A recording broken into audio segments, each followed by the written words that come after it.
मरने वोक्त जो जैसा भावे सो ई वैसा होय। आप सत्य चित्तानंद हाय, आप रूप हाय।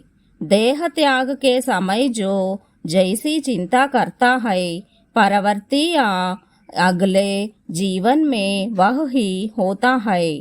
वस्तुतः तुम सत चित्तानंद एवं నిజ రూప్ హో।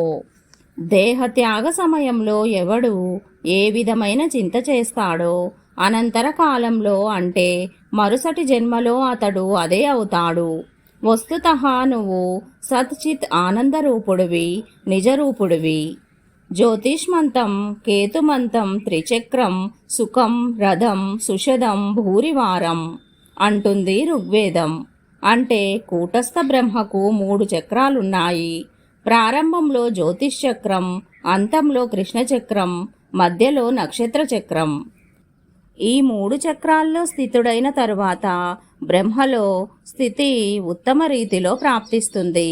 ఈ త్రిచక్ర రూప రథం మీద ఆరోహించడం వల్ల బ్రాహ్మీ స్థితి ప్రాప్తమవుతుంది। అనేక సార్లు సూర్య దర్శనం అయిన తరువాత కోటి కోట్లాది సూర్యుల ఉదయం అవుతుంది। అప్పుడు అంతా బ్రహ్మమయమవుతుంది। గుహాయది కవీనాం విషాం నక్షత్ర శవసాం। కూటస్థం లోపల నక్షత్ర స్వరూప గుహలో ఉండే స్థితి ప్రాప్తించిన తరువాత యోగికి అలౌకిక విషయాలు చెప్పే శక్తి ప్రాప్తిస్తుంది।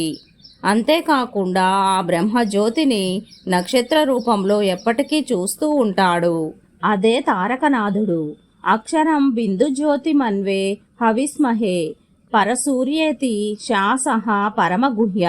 ఋగ్వేదం అంటే కూటస్థ అక్షరుడు దేనిలో నక్షత్ర స్వరూప బిందుజ్యోతిగా ఉంటాడో అదే సారబ్రహ్మం। దానికే ఎప్పుడూ హవన ఆవాహనలు చేస్తూ ఉండాలి। దాని తరువాత బృహత్ సూర్యుడిలో పురుషోత్తమ నారాయణుడుంటాడు। అతడు సర్వపతి సర్వకర్త।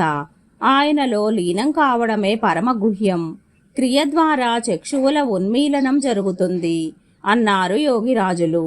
అందుకే అంటారు చక్షురున్మీలితం ఏన తస్మై శ్రీ గురువే నమః। జీవులన్నిటి శరీరంలోనూ ఒక చిత్ అణువు అంటే సూక్ష్మతమమైన చేతనాయుక్తాణువు ఉంటూ ఉంటుంది। ఆ చేతనాణువుతో ఉద్భాసితమయ్యే జ్యోతిర్మండలమే కూటస్థం। యోగిరాజులు ప్రతిరోజు తమకు కలిగిన అనుభవాలను అంటే చర్యలను గురించి డైరీలో రాసిన చోట కూటస్థం గురించి ఇలా రాశారు।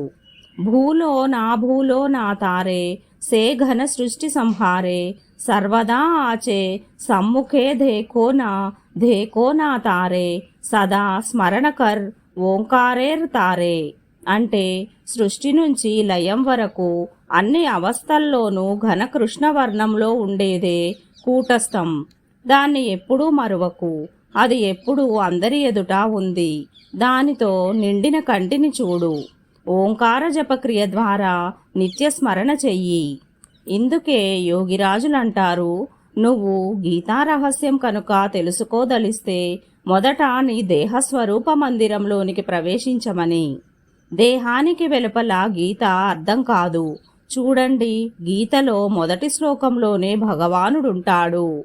ధర్మక్షేత్రే కురుక్షేత్రే అని। ఇక్కడ భగవానుడు 2 క్షేత్రాలను గురించి చర్చించాడు। ఒకటి ధర్మక్షేత్రం, రెండోది కురుక్షేత్రం అంటే కర్మక్షేత్రం।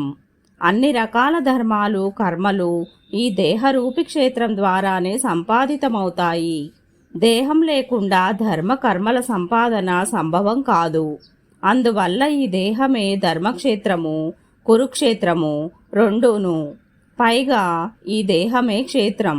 దీనికి సంబంధించి గీతలో భగవానుడు ఇలా అంటారు, ఇదం శరీరం కౌంతేయ క్షేత్ర మిథ్యభిధీయతే। ఇందుకే గీతను పూర్తిగా తెలుసుకోవడానికి దేహరూపమైన మందిరంలోనికి ప్రవేశించాలి। అప్పుడే గీతలోని మర్మం వెల్లడవుతుంది। గీత భారతానికి ప్రాణప్రతీక। గీత సమగ్రమైన యోగ విజ్ఞాన ఆధ్యాత్మ విజ్ఞాన శాస్త్ర గ్రంథం।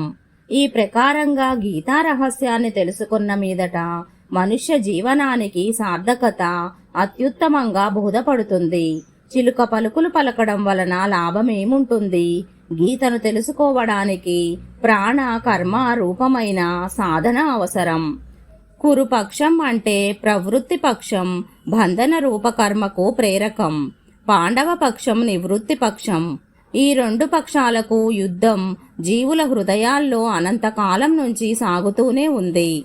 అందుచేతనే గీతా యుద్ధం కూడా అనంతకాలంలోనే ప్రారంభమైంది. మహాత్ముడు రామప్రసాద్ ఇదే చెప్పాడు. ప్రవృత్తి నివృత్తి జాయ నివృత్తి రే సంగే నిభి వివేక నామే తారా ఈ బ్యాట తత్వ కథ తారేషు నాభి. అంటే ప్రవృత్తి నివృత్తి ఇద్దరు భార్యలు, వాళ్లలో నివృత్తిని దగ్గర ఉంచుకో. వివేకుడు ఆమె కొడుకే. తత్వ కథ వాడికే వినిపించాలి.